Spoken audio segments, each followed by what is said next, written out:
How's it going, guys? Naturia King Yugioh Planet, but you already know that. Today we're going to be talking about one-ofs, or specifically limited cards, because one-of could also mean a card that is not on the ban list, but you only want to play one of, depending on who you're talking to. So we're talking about cards that are limited to one. So, personally, I really believe that most cards that are currently limited should be banned. There are exceptions, and I'm not looking at the list right now, but I do have some examples and reasons to back my claim. Solemn Judgment, Monster Reborn, Dark Hole, Giant Trunade, and Heavy Storm are all cards that have either been banned or at 1 or at 3, or they've been around the ban list.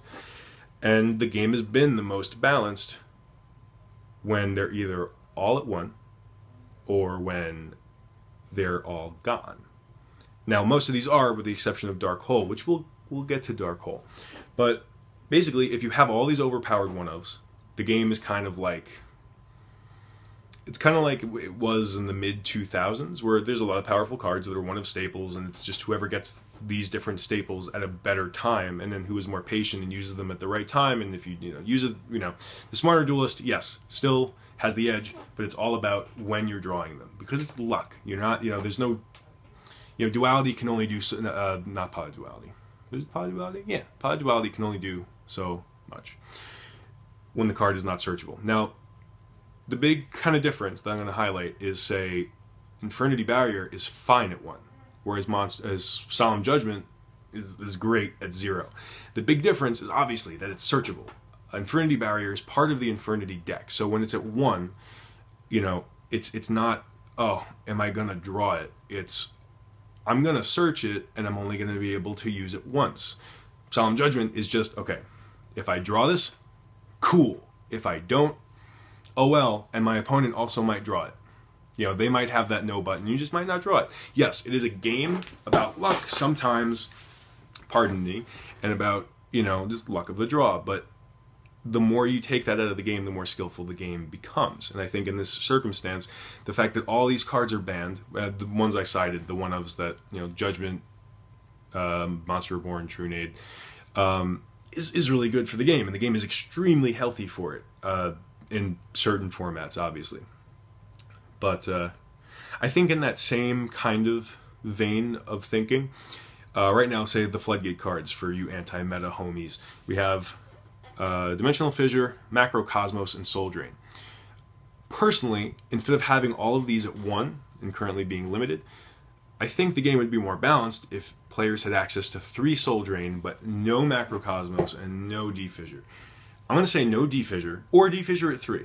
And I'm going to, hear me out. Because it's so bad compared to the other 2, it's not worth playing, in my opinion, if you have other options. The only reason Fissure is even kinda in the running as a good card compared to these other 2 is that it doesn't get hit by, like, Royal Decree and Trap Stun and Wiretap. But other than those, the other cards are much better. Macro is the most powerful, especially if you get it early game. I think it's overpowered, and I think it's a bullshit card. It's at 1. It's too powerful, and it should be banned.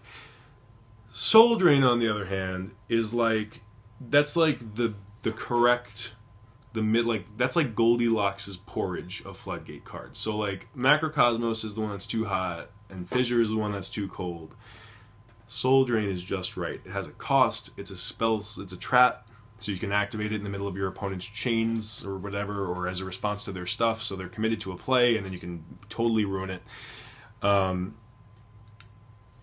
it like doesn't totally destroy decks. It really hurts decks, but like, it doesn't remove the graveyard if you get, we're obviously talking early game. Macrocosmos can't just get rid of the graveyard, but early game it prevents your opponent from building up a graveyard, and then they can't use access to it, and that's bad.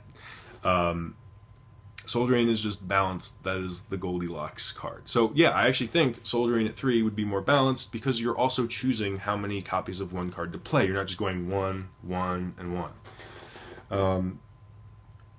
I think that about wraps it up. Basically, one-ofs are crap.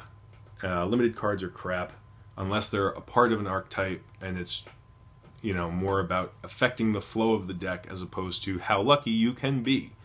So, thanks for watching, fellas. If you're watching this on my channel, love you guys. If you're not, you're okay too, and you can come over to my channel. I'm trying to build up and gain subs and stuff. I'm in Underworld 6667's competition next year at YouTuber. If you guys give me a like on any of those videos, especially the ones that are currently relevant for the contest, I love you guys. You guys are awesome. So, thanks for watching. See you later.